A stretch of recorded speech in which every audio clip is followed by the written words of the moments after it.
Alright, so for today's video, we're going to be talking about GTA Plus and deciding if it's worth it or not. Over the past 2 years since Rockstar released it back in early 2022, they added a lot of stuff, especially recently this year, and also plan to add some more stuff as well. So if you don't know what GTA Plus is, it's basically a subscription service where you have to pay $8 a month, where you're able to get access to some of the Rockstar titles that they released in the past, such as Red Dead Redemption, the Trilogy Definitive Edition, L.A. Noire, and more. And you'll be able to play those basically kind of for free in a way, since you don't have to pay for each game separately, since they aren't, free.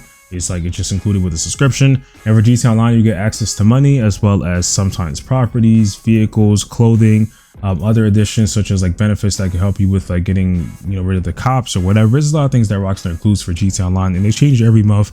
They include bonuses, they add new things to the game sometimes. So it's overall a subscription service that some people may find interesting, since you're able to kind of get a separate kind of update every month, as well as specific benefits for paying a certain amount of money, obviously, each month. When Rockstar first started back in 2022, I think it was $6 a month, and eventually within the past 2 or 3 months ago, I think is when they changed it to $8. So it's not a crazy increase, but it's definitely there. And Rockstar introduced GTA Plus really as a competitor to other subscription services that games have, such as EA Play or Xbox Game Pass, the PlayStation Plus, and all that, just to kind of add money for themselves. Because obviously, since Rockstar has to branch out GTA Online to other services, obviously Rockstar gets some of it, but not all the money from specific purchases and all that. But with Rockstar or GTA Plus, they're able to get all the profit that is made from the subscription service. So when it first released, a lot of people hated it, a lot of people still hate it to this day. But recently, obviously, again, Rockstar has changed a lot of things, making it somewhat more worth it. So I definitely want to talk about that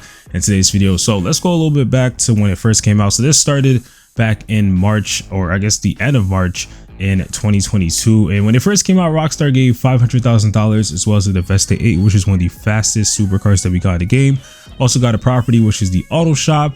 The LS Car Meet membership fees as well were waived. You got also a yacht if you wanted to, but you had to have one already. You got some clothing as well as bonuses. And the thing is, with GTA Plus, a lot of people like to consider these things as free, but realistically, it's not free, since you're paying for it in real life. It may seem free, or might say free in the game, but it's not really realistically free, since you are paying real life money just to actually get these benefits. So keep that in mind. But regardless though, when it first came out, it was something that a lot of people felt like was a scam and not worth it, because the auto shop was out for about a little bit now, so most people already had it.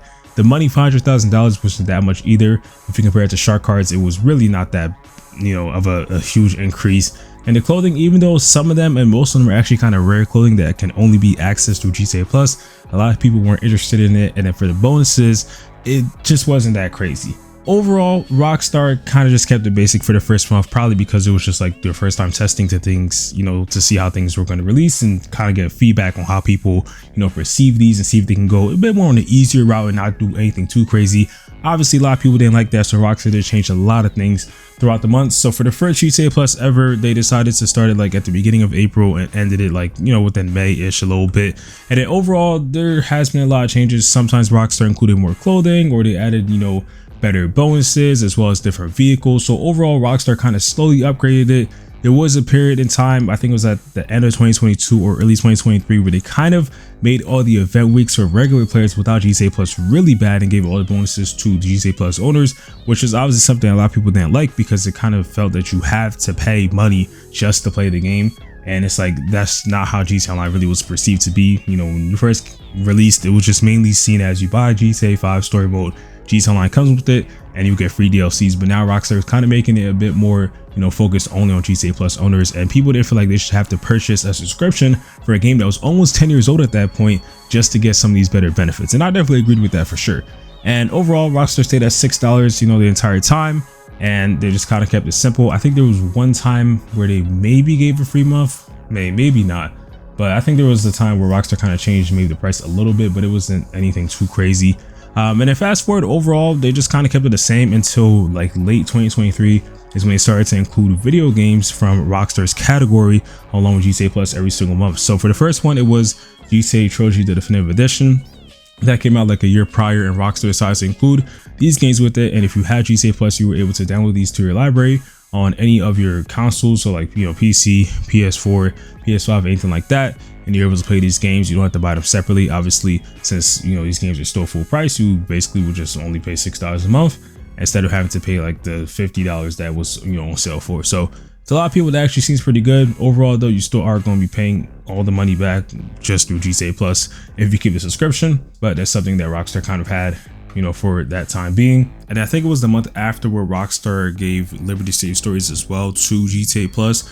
Obviously for Liberty City Stories, you can only play that on phone, so you know, Apple Store or Google Play, you were not able to play these on a PC or any other console. The same thing for Chinatown Wars. I think that was released the month after. And then Red Dead Redemption was recently released this year earlier. I think Rockstar just wanted to wait until they had their port or remastered version released, and then they kind of saved it a little bit over for earlier this year. I think Red Dead Redemption came out like maybe a month ago for GTA Plus, and it's available on Xbox and PlayStation. And then recently for this GTA Plus month, Rockstar added L.A. Noire, and they did have a newswire where they planned to release Bully later this year, so that's going to be coming out. And we also know for Red Dead Redemption, the PC version is going to be releasing sometime soon, so they're probably going to add that as well to GTA Plus. So after all these changes, the GTA Online stuff pretty much has stayed the same. They obviously have added some other things such as the showroom as well as the garage, which are like two separate like properties a little bit for GTA Plus owners, as well as also adding a special event that's going on through August where you get an extra $1 million. So Rockstar has consistently updated GTA Plus. I'm not gonna lie, they haven't like slacked on it, which is good because obviously Rockstar sees that they're making a lot of money from this. You know, a lot of the Take-Two calls do talk about how much GTA Plus has grown over the past years. So obviously if Rockstar is seeing that it's doing really good, they're gonna want to keep it and, you know, continuously promote it as well. So again, like 2 months ago, Rockstar decided to increase the GTA Plus subscription without really saying anything, which is something that a lot of us saw on the PlayStation Store as well as the Xbox Store. And the main reason obviously is because Rockstar decided to add these titles over to, you know, GTA Plus. And I mean, who knows, maybe in the future they could even increase it more if they continuously add more titles. So GTA Plus honestly is somewhat worth it for some people. I feel like if you've never played any of these titles, or if you want to get into them without having to spend, you know, all this money, you know, especially like Liberty City Stories or like, you know, Chinatown Wars, whatever, and you just want to get them all together in a subscription, then I feel like GTA Plus could be kind of worth it. And as for GTA Online, the benefits, honestly, if you're a veteran player or have, you know, played GTA Online for a long time, it's really not worth it if you're just focusing on that.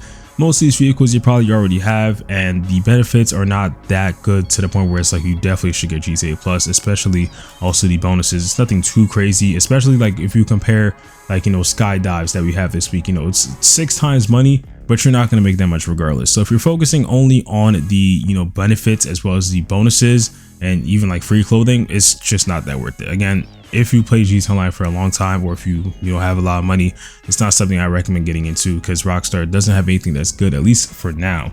If you're focusing on the games though, and if you never played any of these, or you just want to feel like, you know, a subscription will be better for your, you know, discretion, then I think that obviously GTA Plus could be something to definitely check out. And, you know, kind of see if you like it. If you don't, then just probably cancel the subscription. You obviously don't have to keep it forever. And honestly, we'll just kind of have to see how Rockstar decides to continue on with GTA Plus when GTA 6 releases as well, and if they decide to even add, you know, a Red Dead Online Plus, or even add Red Dead somehow over to GTA Plus 2. So overall, in my opinion, again, it's just not that worth it for a lot of players. But if you are trying to get into some new stuff, or even new to GTA Online, I would recommend probably trying it out, seeing if you like it, you know, kind of compare some of the stuff that you want to see and then go for it. But if not, then it's something definitely just skip over and just save your money.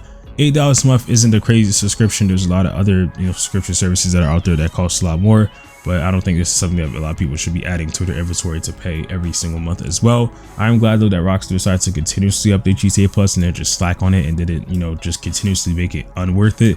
But now that there is a lot of titles, I think it's a little bit more better, and we'll just have to see how Rockstar decides to go with it in the future. So let me know your thoughts in the comment section if you guys do agree. And of course, we'll be having a lot more videos on this channel, so definitely look forward to that. And if you aren't already, subscribe and put up post notifications, and I'll see you on the next one. Peace.